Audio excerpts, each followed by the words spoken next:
मैं किसी व्यक्ति वैसे यहाँ पे बहुत अनेक विद्वान आए हैं, लेकिन मैं हर विद्वान का परिचय ऐसे नहीं कराता हूँ। विद्वान का परिचय कराने का मोटिव यही है। जैसे प्रथमा नियोग का कारण क्या है? प्रथमा नियोग में अंत में हित की कहानियाँ होती हैं, लेकिन अंत में मात्र वीतरागता के लिए हम प्रथमा नियोग नहीं पढ़ते। बीच बीच में भी अनेक उप कथाएं होती हैं जिनके माध्यम से हमें इंस्पिरेशन मिलता है, मोटिवेशन मिलता है। आज आप भाई साहब की कुछ कहानियां सुनेंगे, तो हमने उनकी कहानी सुनी तो प्लान बना कि ये कार्य होना चाहिए, पता लगना चाहिए। हम सभी के हाथ में जिनवाणी बहुत सरल तरीके से आ गई है। हम सभी के लिए जयपुर बहुत नज़दीक है। कितनी देर में पहुंच जाते हैं जयपुर? 3 घंटे में। 3 घंटे में, 3.5 4 घंटे में हम जयपुर आराम से पहुंच जाते हैं। कोई व्यक्ति तमिलनाडु से जयपुर पहुंचा है जिसको हिंदी भाषा नहीं आती हो, विचार कीजिए उसके लिए ये विषय कितना कठिन होगा। वो सब कुछ जानने के लिए मैं तो अब कम ही बताऊंगा, मेरे तो कुछ ही प्रश्न होंगे। मैं भी परिचय दे सकता था, लेकिन भाई साहब के मुख से ही खुद की कहानी जब पता लगेगी तो आप भी भाव विरोध हुए बिना नहीं रहेंगे। इसीलिए ध्यान पूर्वक एक एक कहानी सुनिए, जिससे हमें भी कुछ प्रेरणा मिल सकती है। मैं आप सभी की करतल ध्वनि से भाई साहब को स्वागत करता हूँ। कहा था कि ये इसकी कोई आवश्यकता नहीं है, वो अभी भी कह रहे थे कि वो अभी भी कुछ ना कुछ जरूर मिलेगा, जरूर कुछ ना कुछ लेके जाइए। ये मैं अभी भी इस पक्ष में नहीं हूँ, बल्कि कोई ऐसी तात्विक चर्चा हो तो ज़्यादा अच्छा है। मुझे ऐसा लगता है कि आप सब आए हैं तो जिनवानी की बात हमें सुने समझे, उसी की भावना थी। संभव ने कहा कि नहीं इसमें भी जिनवानी की बात है। अंत में हम इन घटनाओं को जोड़ेंगे और इसमें जिनवानी की प्रेरणा हम देंगे, ऐसा उसने कहा, इसलिए बैठा हूँ। तो आप ऐसा नहीं समझे मैं कोई अपनी कहानी सुनाने के लिए आपको, मैं कहीं ऐसा अधिकतर नहीं सुनाता। तो कक्षा प्रवचन में कोई बात आ जाए तो बात अलग है, और अलग से नहीं है, कोई इसमें महिमा मंडन भी नहीं है, मेरा उद्देश्य भी वो नहीं है। आशा है उस बात को आप समझेंगे। ये भाई साहब का बड़प्पन है जो उन्होंने हम सभी के बीच में बात रखी। बहुत कम शब्दों के अंदर मैं अपनी बात को शुरू करता हूँ। हम सबको तो हिंदी भाषा आराम से आती है। सबसे पहला प्रश्न कि भाई साहब आपको स्मारक आने से पहले कुछ भी किसी भी प्रकार का कोई भी हिंदी का शब्द आता था, हिंदी आती थी, क्या था? भैया स्मारक आने से पहले तो हम यही बोलते थे हमको हिंदी नहीं आता जी। कोई कुछ बोलता था तो कितना सुन रखा था, कहीं इतना। जिस ट्रेन से मैं आया तो उसमें इंग्लिश में, हिंदी में और तमिल में, तीनों भाषाओं में लिखा हुआ, तो मैं वो तमिल में पढ़ लेता था। और कहीं हिंदी आगे आया तो हिंदी इंग्लिश में लिखा हुआ होता, तो वो इंग्लिश देख करके। हिंदी तो बिल्कुल पढ़ना मुझे पहले नहीं आता था, लिखना बोलना कुछ भी नहीं आता था। उसके बाद स्मारक में आने के बाद मैंने सीखा। भाई साहब एक प्रश्न है आपके लिए, आप इसको पढ़िएगा मत। जो एक प्रश्न है इसका उत्तर, क्योंकि हम सभी को तो तमिल आती नहीं है, मैं चाहूँगा कि भाषा कितनी कठिन होती है। अभी भाई साहब उदाहरण दे रहे थे कि पंडित टोडरमल जी को जो ग्रंथ मिले भी वो दूसरी भाषा में थे, और वो दूसरी भाषा में, वो कन्नड़ भाषा में थे, उनको कन्नड़ भाषा नहीं आती थी। उन्होंने ग्रंथ पढ़ के खुद ही भाषा सीखी, को कोई पढ़ाने वाला नहीं था। मैं कुछ आपको ट्रेलर दिखाना चाहूँगा। भाई साहब को मैंने एक प्रश्न दिया है, भाई साहब से चाहूँगा कि वो इसको 1-2 पंक्ति में तमिल में बोल के बताएं, तो आपको कुछ समझ में आएगा या नहीं आएगा, मैं आपसे बाद में प्रश्न पूछूंगा। प्रश्न मैंने भाई साहब को दे दिया है। तो एक हिंदी में पढ़ना पहले, प्रश्न नहीं पढ़ना, अच्छा सामने वालों को डिकोड करना है कि प्रश्न क्या था, उत्तर क्या था, क्या बोले भाई साहब, तो पता लगेगा कि भाषा कितनी जटिल होती है। 300 साल पहले पंडित टोडरमल जी ने कितनी कठिनाई से सम्यक ज्ञान चंद्रिका लिखी होगी। हमें उसका परिश्रम तब पता लगेगा जब अभी भाषा की कठिनता पता लगेगी। முக்தியை எப்படி பெறலாம்? நான் என்னுடைய ஆன்மாவின் நலனுக்காக எப்பொழுது என்னுடைய சுபாவத்தை நான் பார்க்கும்போது முக்தியை அடையலாம்। इसको क्या पल्ले पड़ा? कुछ नहीं। अच्छा, ये किसी को ये भी नहीं पता कि कौन सी भाषा बोल रहे हैं। अभी हम किसी के पास गए थे तो उन्होंने कहा कि तमिल भाषा कैसी होती है कि डमरू एक डब्बे में कंकड़ डाल दो, उसको बजा दो, तो तमिल की भाषा है वो। उन्होंने तो मजाक में कहा था, लेकिन आपको कठिनाई पता लगी? आप इसको रिपीट भी करना चाहेंगे तो भी आप रिपीट नहीं कर पाएंगे। पंडित टोडरमल जी ने कितनी कठिनाई से वो ग्रंथ लिखे होंगे। अब सोचो ऐसे एक भाषी के लिए जिनको हिंदी नहीं आती हो, उनको जयपुर में जाके संस्कृत सीखनी है। और आज वो, क्योंकि भाई साहब का परिचय मैं बताऊं, भाई साहब स्मारक में पहले वार्डन के रूप में आए थे और वार्डन के बाद भाई साहब केंद्रीय विद्यालय में गए, जो भाई साहब ने प्रवचन में भी बताया। उसके बाद भाई साहब उप प्राचार्य, वाइस प्रिंसिपल हैं पंडित टोडरमल स्मारक ट्रस्ट के श्री दिगंबर जैन सिद्धार्थ महाविद्यालय के, जहाँ पे भाई साहब 200 बच्चों को हिंदी संस्कृत का ज्ञान देते हैं। तमिल का ज्ञान नहीं, हिंदी संस्कृत का ज्ञान देते हैं। कुछ हमें इनसे कुछ प्रेरणा मिलनी चाहिए। चलिए थोड़ी ये तो आपको जो फ्रंट स्टोरी ये तो बता दो तुमने क्या बताया। अच्छा, किसी को कुछ समझ में आया क्या प्रश्न है? भाई साहब ने एक शब्द मुक्ति बोला था, इतना तो मुझे भी समझ में आया। एक स्वभाव शब्द बोला था। भाई साहब ने 10 दिन जिस पे प्रवचन किया है उसका है मुक्ति की प्राप्ति कैसे होगी। ये प्रश्न मैंने भाई साहब से पूछा था, इसका उत्तर भाई साहब ने दिया। क्या उत्तर दिया भाई साहब? अब तो हिंदी में बताना पड़ेगा। अब ये इसके लिए भाषा की जरूरत नहीं है। मुक्ति की प्राप्ति होगी ये तो हर भाषा में आपने समझ लिया होगा। जब जीव अपने आप अपने स्वभाव को देखता है, स्वभाव में लीन रहता, तो अपने आप मुक्ति की प्राप्ति कर लेता है। ये मुक्ति की प्राप्ति है। भाई साहब की अभी वाली अवस्था दिखाई दे रही है, आप लोगों को भी अभी की अवस्था दिखाई दे रही है। भाई साहब आप सबसे हिंदी में बात कर रहे हैं, लेकिन मैं थोड़ा फ्लैशबैक में जाना चाहूँगा। जीवन शैली स्मारक से पहले मेरे पास कुछ बिंदु हैं, उन बिंदुओं के बिंदुवार आप कुछ आंसर करें कि जीवन शैली स्मारक से पहले कैसी थी। आपके परिवार में कितने लोग थे, आपकी आर्थिक रूप से क्या व्यवस्था थी, आपकी स्कूलिंग किस प्रकार से हुई, और आपका लक्ष्य क्या था स्मारक से आने से पहले। 4 प्रश्न हैं। सबसे पहले परिवार का, कि परिवार में कितने लोग हैं, स्मारक से पहले की जीवन शैली कैसी थी। देखो, स्मारक से पहले की जीवन की शैली बात करूँ तो मेरे परिवार में 4 सदस्य हैं। एक माता पिता, एक बड़ा भाई, एक मैं। और धर्म के नाम पर नमोकार मंत्र और 24 तीर्थंकरों के नाम, इसके अलावा हम कुछ नहीं जानते थे। तो बाकी सामान्य जनों की तरह जीवन शैली थी। जमीन गंदा आदि खाना, रात्रि में भोजन करना इत्यादि काम तो बहुत आसान थे। 20 पत्ती आमनाएं हमारे यहाँ उसका प्रचलन है, तो वहाँ जाते थे, वो सब हम देखते थे। तो मंदिर में जाना, वो प्रक्षाल अभिषेक देखना और आना, बस इतना ही धर्म समझते थे। इसके अलावा धर्म नहीं समझते थे। तो किसी भी मंदिर में जाना, ऐसा अकेले जैन मंदिर की बात नहीं थी। जहाँ जो मंदिर मिला, जहाँ जो मंदिर बनाया, उस मंदिर में नमस्कार करना, और अंदर नहीं जा पाओ तो बाहर गाड़ी से जाओ तो ही ऐसा करना। ये सब हमने बहुत किया है। पता नहीं था, जानकारी नहीं थी, हमारा जीवन तो ऐसे ही निकला है। और तिरुपति बालाजी का मंदिर बहुत फेमस है, वहाँ जाते हैं तो बाल देते हैं सब, ठीक है। तो बचपन में मेरे परिवार वाले मुझे वहाँ भी ले गए, तो मेरे बाल भी वहाँ दिए हुए हैं। बाद में पता चला अभी वहाँ नेमिनाथ भगवान विराजमान, ठीक है। मैंने कहा चलो कम से कम बाल गए तो अपने तो इस तरह की प्रवृत्ति थी। हम तो कल्पना नहीं कर सकते। पारिवारिक जो पृष्ठभूमि हमारी जो थी उस तरह की थी। आर्थिक व्यवस्था के रूप से क्या व्यवस्था थी, क्या कार्य करते थे परिवार के? आर्थिक के रूप में मैं बताऊं, बहुत ज़्यादा शब्दों में नहीं कह करके इतना बताऊंगा तो आपको अंदाजा लग जाएगा कि आर्थिक परिस्थिति कैसी थी। 5वीं कक्षा तक मैंने अपने गांव में ही पढ़ लिया था।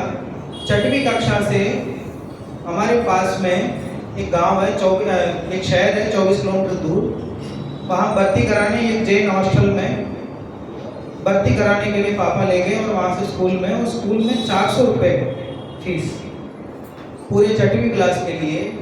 तो मुझे याद है अभी भी, वो पैसे पापा जमा नहीं करते। और वहाँ के जो हेडमास्टर थे उस स्कूल के, वो भी जैन थे। तो कहीं से कोई जानकारी मिली, कहीं दूर की रिश्तेदारी निकली, तो पापा ने कहा कि आप देख लो, हम जमा नहीं कर पाएंगे, आप इसकी पढ़ाई करा दो। उन्होंने कहा कोई बात नहीं, हम करा देंगे, आप चिंता मत करो, ऐसा उन्होंने कहा। पर उन हेडमास्टर ने तो कह दिया, लेकिन जो दूसरे टीचर थे, क्लास टीचर वगैरह, तो उनको पता नहीं था। क्लास में आकर के पूछते थे, बहुत संकोची था। तो 2-4 बार जब भी क्लास में आके खड़ा करते थे किस किस ने फिर जमा नहीं किया, तो मैं खड़ा होता था, मुझे रोना आ जाता था। हमारी परिस्थिति ऐसी थी। समझ में आ रहा है कि संघर्ष किसे कहते हैं। हम सभी को जिन धर्म जिनवाणी इतनी सरल तरीके से मिल गया है, अभी तो मैं जिनवाणी तक पहुंचा नहीं। जीवन में कितनी कठिनाई है, और कठिनाई के बाद जब कुछ चीज़ जब मेहनत करने के बाद कुछ चीज़ मिलती है तब उसका रस अलग होता है। और अभी स्ट्रगल लाइफ चल रही है। साथ ही साथ भाई साहब अभी तो स्मारक पहुंचे नहीं है। 10th तक जीवन का क्या लक्ष्य था कि क्या करना है भविष्य में। आप पढ़ाई में मेरे माध्यम से तो बहुत अच्छे होंगे, आप कितना बढ़िया आपने स्वाध्याय लिया है यहाँ पे, तो पढ़ाई में बहुत अच्छे होंगे। लक्ष्य क्या था आपका जीवन में? मेरा जो लक्ष्य था, मैं जिस हॉस्टल में पढ़ता था उस हॉस्टल में जो वार्डन थे वो भी जैन थे, और जो पूजा पाठ वगैरह का काम वो भी सब करते थे। उनके पास एक गाड़ी थी, जैसे वो लोडिंग गाड़ी होती है ना, वो उसको छोटा हाथी बोलते हैं ना, क्या बोलते हैं, वैसी गाड़ी थी। तो उनने खरीदी थी, तो उसके माध्यम से हमारे यहाँ स्कूलों में बच्चों को दोपहर में भोजन देते हैं, उसका एक कॉन्ट्रैक्ट होता है। तो एक ब्लॉक में 50 स्कूल होते हैं, उनको चावल दाल वगैरह पहुंचाने की ड्यूटी रहती है। ऐसा कुछ उन्होंने कॉन्ट्रैक्ट लिया। जब 7वीं क्लास में था तो वो कहीं उसको डिस्पैच करने के लिए जा रहे थे, तो रेगुलर एक बच्चा जो जाता वो नहीं था, तो उनने मुझे बुलाया कि आ जाओ तुम, चलो तुम्हारे साथ। तो मैं गया, तो मेरा काम उन्हें अच्छा लगा। तो उसके बाद पढ़ने के साथ साथ उस काम में भी मैं लग गया। चावल और दाल की बोरी अपने कंधे पे लेकर के जिस गांव के स्कूल में उसको डिलीवर करना वहाँ जाता था। और मैं 7वीं क्लास में था, और जो ड्राइवर है वो 40-45 का साल का था। लेकिन जो वो ओनर थे वो मुझ पर ज़्यादा भरोसा करते थे, किसको कहाँ कितना देना वो सब पर्चे लिख करके मुझे देते थे। तो मान लो किसी के यहाँ गए हैं, वो वहाँ नहीं है, तो बगल वाले से बात करके वहाँ दे के आ जाते थे। बगल वाले मना करें तो और किसी से बात करके दे के मैंने कुछ ना कुछ ऐसा करके आता था कि काम पूरा करके आता था। तो मेरा काम उनको बहुत पसंद था। तो हर रविवार को जाते थे, और एक दिन का 100 रुपया मिलता था उस समय। एक दिन का सुबह 6 बजे गए और रात को 10 बजे तक आए। वो सब बोरी उठाना करना ये काम करते थे, 100 रुपये मिलता था। 100 रुपये में से 80 रुपये मैं रखता था, 20 रुपये और ड्राइवर को दे देता था। तो बीच में ड्राइविंग सीखता था उससे, ठीक। 80 रुपये में अपने घर वालों को दे दिया करता था।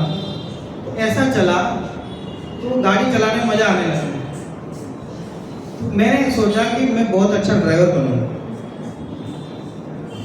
धीरे धीरे गाड़ी चलाना सीख जाऊंगा बहुत अच्छा। क्योंकि पारिवारिक पृष्ठभूमि जो थी मेरी, उससे तो मैं यही सपना देख सकता था कि मैं बहुत अच्छा ड्राइवर बनूंगा। तो इसलिए फिर गाड़ी चलाना सीखा, धीरे धीरे उनको भरोसा हो गया। उनने 1 से 2 गाड़ी कर ली, एक ब्लॉक में जितने दूसरे ब्लॉक का उनने कॉन्ट्रैक्ट ले लिया। ऐसा करके काम बढ़िया चलता गया। 10वीं क्लास तक तो ऐसे ही चलता था। तो वो हॉस्टल में जो थे उनको स्कूल में भी अच्छा वर्सेस होता, तो कई बार तो परीक्षाओं में नहीं जाता था, तो नंबर वैसे ही बढ़वा देते थे उसमें। ऐसे ही चलता था, ठीक है। और ड्राइवर को 120 रुपये देते थे और मुझे 100 रुपये देते थे, इज्जत के लिए कि 20 रुपये ज़्यादा दे देंगे ड्राइवर, क्योंकि इतना काम मैं कर लेता था। छुट्टियों में घर नहीं जाता था, वहीं रह करके काम करता था। ऐसे चलता रहा। मैंने जीवन में सोच लिया था कि अच्छा ड्राइवर बनना, बस अपना जीवन सफल हो जाए। 10वीं नजदीक जब पहुंचा, 10वीं की परीक्षा में, बोर्ड परीक्षा में 3 महीना बाकी था, तब हमारे गणित के टीचर हैं, बहुत अच्छे, बहुत सज्जन थे। उनने बुला के कहा, देखो बेटा तुम्हारा दिमाग बहुत अच्छा है, पढ़ाई भी तुम्हारी बहुत अच्छी है, इन कामों में तुम लगे हो, लोग तुम्हारे फायदा उठा रहे हैं, तुम अगर अच्छे से पढ़ लोगे तो कुछ बन जाओगे, नहीं तो यहाँ रह के क्या करोगे, तो अच्छे से पढ़ाई कर लो। उन्होंने ऐसा कहा, वो बात मुझे लग गई। 3 महीने तक दिन और रात का अंतर नहीं देखा मैं। 3 महीने तक अच्छे से पढ़ाई की, कोई ट्यूशन नहीं, खुद पढ़ाई की मैंने। और 10वीं में 76% मेरी बनी थी। उसके बाद थोड़ा आराम मिल जाता, आप ताली बजा दो। 10वीं पास होने के बाद मैंने तो सोच लिया था 12वीं के बाद मुझे लाइसेंस मिल जाएगा, गाड़ी मिल जाएगी, गाड़ी चलाएंगे, बस उससे बढ़िया क्या। तो जो मुझसे काम लेते थे वो लोग, अब वो तो मेरा फायदा उठाते थे, उस समय मुझे बात समझ में नहीं आती। बोले मुझे तो बहुत अच्छा होगा। उन्होंने कहा कि तो एक बार ऐसी चिंता मत कर, ऐसी 12वीं भी करा देंगे तो लाइसेंस दिला देंगे, तो बढ़िया तुम गाड़ी चलाना, अच्छी मजदूरी तुम्हें देंगे। ठीक है, तो मेरा भी जीवन ऐसे चला। तो 10वीं की परीक्षा हो गई, मैं उसमें काम पे लग गया। देखो मैं इसलिए सुनाना चाहता हूँ, सुनाने के बाद आप कहोगे भविता पिता दुर्निवार है ना। हमारे यहाँ क्या होता है, शुक्रवार के दिन ये गाड़ी वगैरह धोते हैं, उसमें दीपक जलाते हैं, फूल वगैरह चढ़ाते हैं, वो सब अन्य लोग करते हैं ना ऐसा। तो हर शुक्रवार को ऐसा करता था गाड़ी को। तो मैंने उस शुक्रवार को भी परीक्षा होती मनोज जी, घर नहीं गया था, वहीं रुका था। तो उस शुक्रवार को गाड़ी की सफाई करके उसकी पूजा के लिए तैयारी कर रहा था। हुआ क्या था, जो हमारे मालिक थे उनकी पत्नी जो थी, उनको मुझसे जरा ईर्ष्या भाव था। किस बात का, इतना छोटा है, इस पर इतना भरोसा करते हैं, सारा काम इसको दे देते हैं और इसको कहते हैं ड्राइवर बनाऊंगा, इसके लिए गाड़ी खरीदूंगा, दूंगा, चला, इतना भरोसा करते, थोड़ा ईर्ष्या भाव उनको था। तो मैं सफाई करते समय थोड़ा सा विकास जी को चावल और दाल थोड़ी सी रह गई थी, तो उसको मैंने ड्राइवर के ऊपर वो बना होता है ना जिसमें स्टेपनी रखते हैं ऊपर, है ना, वो लोडिंग गाड़ियों के ऊपर, उसमें उठा के रख दिया। ठीक, और रख दिया और गाड़ी की सफाई की, पूजा की। फिर मैंने उनको बुलाया, जब पूजा करते हैं, कर्पूर चलाते करते, तब उनको बुलाया, आ जाओ आप ऐसा। तो उस समय उन्होंने ऊपर का वो देखा, तो उनकी पत्नी ने कहा कि इसने चोरी की। बोले ये हमसे छुपा के रखा है और ये ले जा करके बाहर बेचेगा, ऐसे भी ये करता है। और घर में गए तो उन्होंने मना किया, घर में गए, उनमें आपस में बहस हुई, तो उनको ईर्ष्या भाव तो पहले से ही था, तो उन्होंने 2-4 बातें और की। अब उनका दिमाग कैसा था क्या पता नहीं, वो इतना बड़ा डंडा ले गया। उस डंडे में मुझे याद है कि उसमें कांटे भी लगे थे। ठीक है, बिना कुछ जाने, उस समय तो बहुत सब पिटाई तो बहुत होती थी बच्चों की उस समय, बिना कुछ जाने, बिना कुछ पूछे लगातार डंडे मारने। डर तो बहुत हुआ, मेरे आंसू बहुत आए, सच बताता हूँ गौरव जी, वो जो आंसू आए ना मेरे आंखों में, वो दर्द के कारण नहीं आए, कि जिस पे मैंने ऐसा भरोसा किया था, जिस व्यक्ति के लिए अपना जीवन देने को तैयार हो गया, मैं ड्राइवर बन जाऊंगा, इसकी नौकरी करूंगा जिंदगी में, ऐसा आपने उसके लिए सब कुछ किया था। मैंने अपनी पढ़ाई भी छोड़ करके उनके लिए काम किया, उस व्यक्ति ने मेरे साथ ऐसा किया, ऐसा सोच के इतना रोना आया। और उस समय एक हॉस्टल माने हमारा बहुत, वो हॉस्टल की कहानी बाद में सुनाऊंगा कभी। एक हॉल में ऐसे ही अपने अपने लोहे की पेटी रखते थे, उसमें अपना सामान रखते थे, और पूरे हॉस्टल में सबसे खराब लोहे की पेटी मेरी थी। बैठ करके पूरी दब गई थी, उसे ताला नहीं लगा सकता था कोई उसे, बिना कुछ सोए। वहाँ चंद्रपुर भगवान की प्रतिमा थी, बहुत मनोहर प्रतिमा थी। रोज हम लोग आरती करते थे, पूजा करते थे। वहाँ गया, चंद्रपुर भगवान के सामने हाथ जोड़ा कि भगवान मैं तो जा रहा हूँ, मेरे जीवन में जो होना होगा सो होगा। वो पेटी उठाई, उसके बाद कदम रखा, उसके बाद वहाँ नहीं गए। मैंने कहा जो होगा देखा जाएगा। फिर उसके बाद आकर के अपने गांव में खेलने फिरने में लग गया। उन्होंने भी मुझे याद नहीं किया, सब हो गया। अपने गांव में क्रिकेट खेलते समय एक शास्त्री है, रामदास जी शास्त्री, मेरे मौसी के गांव में, मौसी गांव में था। क्रिकेट खेलते समय उन्होंने कहा तू क्या कर रहा है? मैंने कहा 10वीं की है मैंने। बोले क्या करेगा? कि चेन्नई जाऊंगा, मेरे भाई वगैरह रहते हैं वहाँ रह करके पढ़ाई करूंगा। बोले तू वहाँ चल जा, जयपुर। जो बच्चे जयपुर जाते हैं उनका जीवन बदल जाता है। क्या शब्द बोला उन्होंने? जो बच्चे जयपुर जाते हैं उनका जीवन बदल जाता है। वो शब्द बैठ गया मेरे मन में। ठीक है साहब, आप तैयारी करो, मैं चल जाऊँ। बोले कितने पैसे लगते हैं? 520 रुपये लगता है टिकट। इतने पैसे तो नहीं मेरे पास। बोले टिकट में करा दूंगा, चिंता मत। उन्होंने कहा ठीक है तो तैयार रहो, मैं छोड़ दूँगा। लेकिन घर वालों को पता लगा है जयपुर भेज रहे हैं। घर वालों इतना दूर, उनके लिए तो परदेशी है वो, ना भोजन अपना, ना बोली अपनी, और दूसरा क्या है, यहाँ मैं कमा भी रहा था ना, 80-100 रुपया कमा भी रहा था, उनका भी लोभ था क्योंकि उनकी गलती नहीं है, उतना उनको मिल रहा था। उनको लगा ये चला जाएगा तो वो भी नहीं मिलेगा।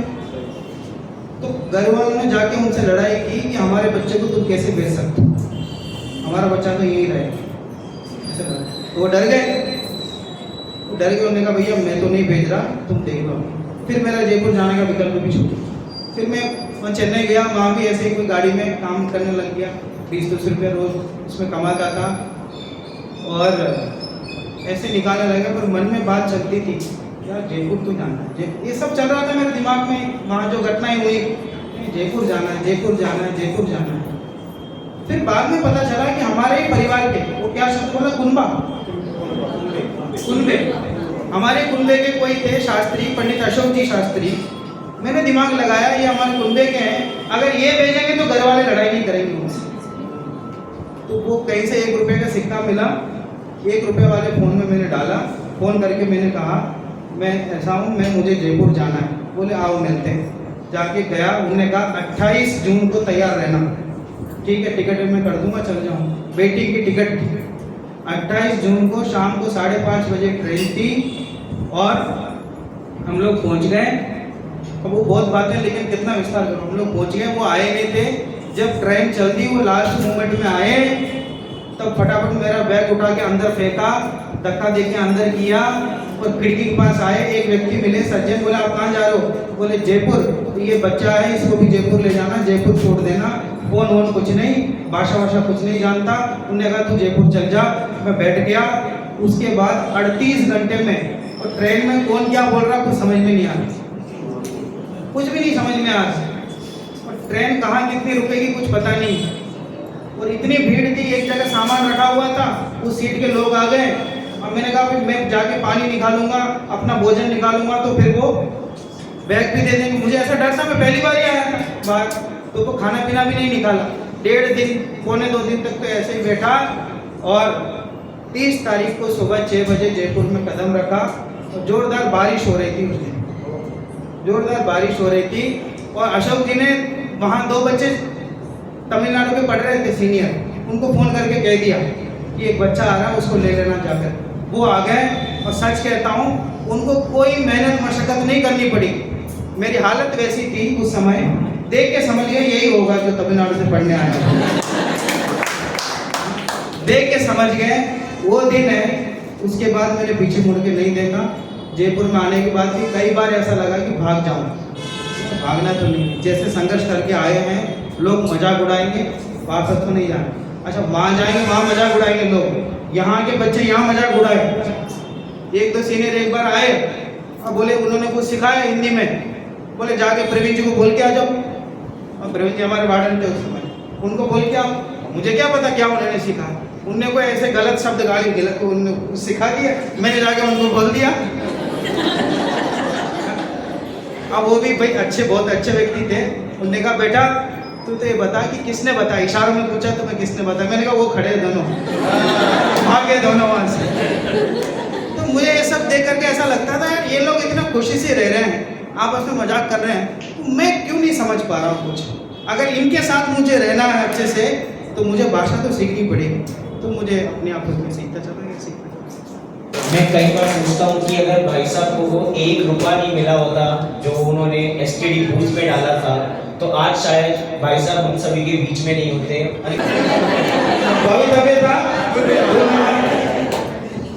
उनको वो शास्त्री नहीं मिलते, वैसे निमित्त नैमित्तिक संबंध नहीं बनते। हमारी कक्षा में जब मैं स्मारक पढ़ने गया था, तो मेरी कक्षा में भी 2 तमिलनाडु के बच्चे थे, एक शरद और एक अशोक। मुझे उनकी परिस्थिति पता है कि उनको हिंदी सीखने में कितनी कठिनाई आती थी। उनमें से एक को हिंदी आती थी और एक को हिंदी नहीं आती थी। जितना हम 6 महीने में सीखते थे, उतना वो एक, मतलब आप समझो कि कितना गैप है सीखने में। जो हमने 5 साल में सीखा, हो सकता है उनको 10 साल लग जाए वो चीज़ सीखने में। लेकिन उनका संघर्ष देखा। अब मैं भाई साहब की स्टोरी सुनते हैं तो संघर्ष पता लगता है कि तत्व ज्ञान जीवन में किस प्रकार मिलता है। अगर आपको तत्व ज्ञान के लिए कुछ समर्पण है तो आपकी तालियां बतानी चाहिए। तत्व ज्ञान पंडित गोविंद जी ने उधर अपनी जान लगा दी। 47 वर्ष की उम्र में उन्होंने अपना जीवन उनका खत्म हो गया, लेकिन उसके बावजूद उन्होंने जिनवानी की खूब सेवा की। आज भाई साहब का भी यही संकल्प है कि वो जिनवानी की निरंतर सेवा करेंगे। भाई साहब ने प्रवचन के बीच में बताया था कि वो बीच में 1 वर्ष के लिए गए, लेकिन 1 वर्ष के बाद दोबारा स्मारक में आए। वेतन की वजह से नहीं आए थे। भाई साहब ने बताया वेतन वहां पे कितना था? 4 गुना वेतन। देखो ऐसे प्रवचन तो अच्छी तरह सुनते हैं। 4 गुना वेतन था जहाँ पे गवर्नमेंट की जॉब थी, लेकिन यहाँ 4 गुना वेतन नहीं था। तो किस कारण की वजह से आए थे? विचार कीजिए एक बार। मात्र जिनवानी की। मैं तो सच्ची में वो जैसे कहते हैं कि चमत्कारिक भूमि अगर कोई है तो वो जयपुर की है, कि एक बार व्यक्ति वो स्मारक में प्रवेश करे तो निश्चित रूप से हीरा बन के निकलेगा ही। अब उनके अंदर भाई साहब जैसे लोग हम सभी को तराशने वाले हैं, हम सभी को पढ़ाते हैं। भाई साहब रथखंड शाखाचार का हमें अध्ययन कराते हैं, जिसके माध्यम से हम चरणान योग की बातें, अन्यत्र बहुत सारी बातें उनके माध्यम से सीखते हैं। बहुत सारी बातें तो मुझे पता लगी। मेरा एक प्रश्न रोशनी भाभी से भी है, एक बार आप उनके लिए भी एक बार जोरदार तालियां बजाएं। एक प्रश्न, आप रो रहे हैं? एक प्रश्न बहुत छोटा सा, एक बार जोरदार तालियों के प्रोत्साहन के लिए।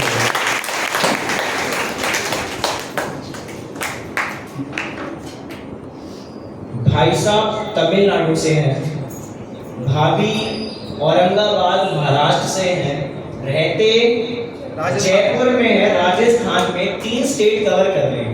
ऐसा क्या आपको लगा कि चलो अब जयपुर चलते हैं? आपके परिवार वालों ने क्या सोचा कि अब जयपुर चले जाते हैं और आपको उन्होंने जयपुर भेज दिया? कोई तो कोई कारण होगा। वही एक कारण था। मेरा परिवार पूरा मुमुक्षु है, उनको शास्त्राभ्यास की पहले ही महिमा थी। उन्होंने सबसे पहले मेरी मम्मी को ये पसंद आए थे। इस टाइम मेरी मम्मी ने इनको पहली बार देखा तो उनको पहले से ऐसा लगा था कि ठीक है, यही मेरी बेटी के लिए सही होगा। तो देवदाली में जो प्रशिक्षण शिविर था तब हमारी शादी की बात चली थी। पीयूष जी भाई साहब से अप्रोच हुआ था, उन्होंने सब कुछ किया था। तो बस यही है कि ये सब कुछ जो है ये बस शास्त्राभ्यास की महिमा है और कुछ। तब भी क्या लगा? कोई मतलब कोई अपनी बेटी को तमिलनाडु का लड़का है, जयपुर में रहेगा, इतनी दूर भेजना है, कोई तो कारण होगा। माँ तुम क्या सुनना चाहते हो मैं बता देता हूँ। मैं तो तमिलनाडु का हूँ और दिखता भी हूँ, है ना। ये जब पहली बार मिले मैंने इनसे कहा, देखो तुम मेरे जीवन में पहले नंबर पे तो नहीं रह सकते, पहले नंबर पे तो जिनवानी रहेगी और दूसरे नंबर पे स्मारक रहेगा, फिर तुम रहोगे। मैं फिर एकदम मैंने कहा हम विद्वान हैं, ऐसी बात करते हैं, हम तो हीरो हो गए। पलट के जवाब आया, तुम भी सुन लो, तुम भी पहले नंबर पे नहीं रहोगे। मेरे जीवन में जिनवानी पहले नंबर पे। इनको भी स्मारक की बहुत महिमा थी, इनको शास्त्री करनी थी। हमारे यहाँ नियम यह है कि शास्त्री करना हो तो कोई ना कोई परिवार का सदस्य साथ में चाहिए, तभी शास्त्री करने देंगे। ये आए थे 10वीं के बाद आए थे तो मना कर दिया। हाँ, तो फिर उन्होंने कहा कि कोई ना कोई सदस्य चाहिए तभी शास्त्री होगी। इन्हें सदस्य ढूंढ लिया। तो मैंने जितनी रुचि मुझे है उतनी रुचि इन्हें भी है, इसलिए मैंने कहा भाई रुचि मिलना चाहिए। प्रांत कहाँ के है, क्या उससे कुछ लेना देना नहीं है। भाई हमारा रोका तो ऑनलाइन हुआ,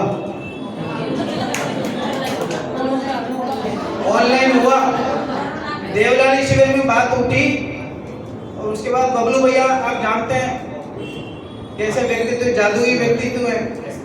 हाँ, एसपी जी भारी, ठीक, हम बबलू भैया बोलते हैं उनको, उसमें अपनापन ज़्यादा लगता है। तो वो एक मीटिंग उन्होंने की ऑनलाइन में, जूम में, इधर से हम लोग जुड़े, वो लोग जूम से जुड़े, इनके परिवार वाले। भैया ने बात की, जब पता लगा उन्हें और कोई अपेक्षा नहीं, एक बार कुछ नहीं पूछा, शादी से पहले उनके घर वाले भी नहीं आए एक बार देखने क्या है क्या नहीं है, कुछ भी नहीं। ऑनलाइन में चर्चा की, उन्होंने कहा कि स्मारक में काम कर रहे हैं, शास्त्र पढ़ते हैं, स्वाध्याय कराते हैं, इससे बढ़िया कुछ भी नहीं है, हमें तो यही चाहिए, ऐसा उन्होंने कहा। बबलू भैया ने देखा कि बहुत बढ़िया है, उन्होंने कहा कि हमारी तरफ से तुम्हारी बच्ची को तुम वही तिलक करो, तो पैसा दे देना, बाद में हमसे ले लेना, और तुम्हारी तरफ से हम यहाँ से इसका तिलक कर रहे हैं, इसको पैसा दे रहे, तुम बाद में दे देना हमको। ऑनलाइन ही रोका हो। बोले आपकी रुचि आपस में मिलती तो इससे बढ़िया बात कुछ नहीं है, और स्मारक में बने रहे तो इससे बढ़िया बात क्या, सारा काम अपने आप होता जाता है, इसमें प्रांत क्या करेगा। जब रुचि एक सी हो जाती है तो उसमें प्रांत तो कुछ काम नहीं आता है, रंग रूप कोई काम नहीं आता है, व्यक्तित्व तो काम आता है। दोनों का पूछ के इस बात को पूर्ण करना चाहूँगा। आप लोग तो स्मारक में आ गए, यहाँ पे भी बहुत सारे ऐसे लोग हैं जो अपने बच्चों को स्मारक भेजना चाहते हैं। आपके जीवन में ऐसा क्या परिवर्तन आया जो आप बाकी लोगों को प्रेरणा दे सकते हैं कि वो भी अपने बच्चों को स्मारक भेजें, लेकिन उसके अलावा कोई दूसरा स्थान नहीं है संस्कार प्राप्त करने का। संस्कार का बीजारोपण होगा तो स्मारक में होगा, तो क्या प्रेरणा देना चाहेंगे? मैं तो कहता हूँ अपने बच्चों को जिंदा रखना चाहते हो तो स्मारक भेजो, जीते जी सामने अपने बच्चे को मारना चाहते हो तो कहीं भी भेजो, स्मारक भेजोगे तो जिंदा रहेगा बच्चा। सुबह आया था ना प्रवचन में, खुद आचार्य ने कहा सम्यक दर्शन के बिना मृत शरीर है, चलता फिरता मुर्दा। इसलिए सच्चा ज्ञान प्राप्त करना सबसे बढ़िया है, उससे बढ़िया बात क्या हो सकती है। आप स्मारक में आइए। बहुत बहुत धन्यवाद। आपने ये बात बताई है कि ना उनके मस्तिष्क में आप सोचिए, ये सब जिनवाणी के, हम सभी जिनवाणी के ही पुत्र हैं, हम सब जिनवाणी की ही देन हैं, हम सभी जिनवाणी के प्रति ही लगे रहें, ऐसी मंगल कामना के साथ इस बात को मैं पूर्ण करता हूँ। शालिनी है, उन्होंने 10 लक्षण किए हैं, व्रत किए हुए हैं, और सभी रोजाना यहाँ प्रोग्राम में मुझे तो लगी नहीं कि आता ही है 10 लक्षण।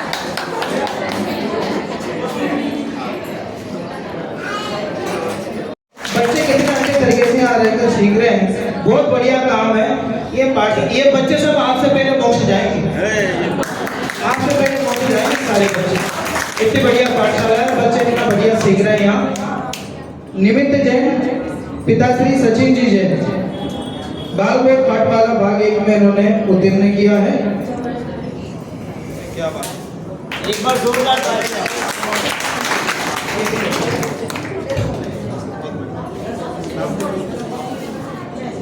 निव्या जैन, पिता मनीष जैन, पिता पति दोनों साथ में लेकर जो नाम सही हो आप लगा लेना उसमें।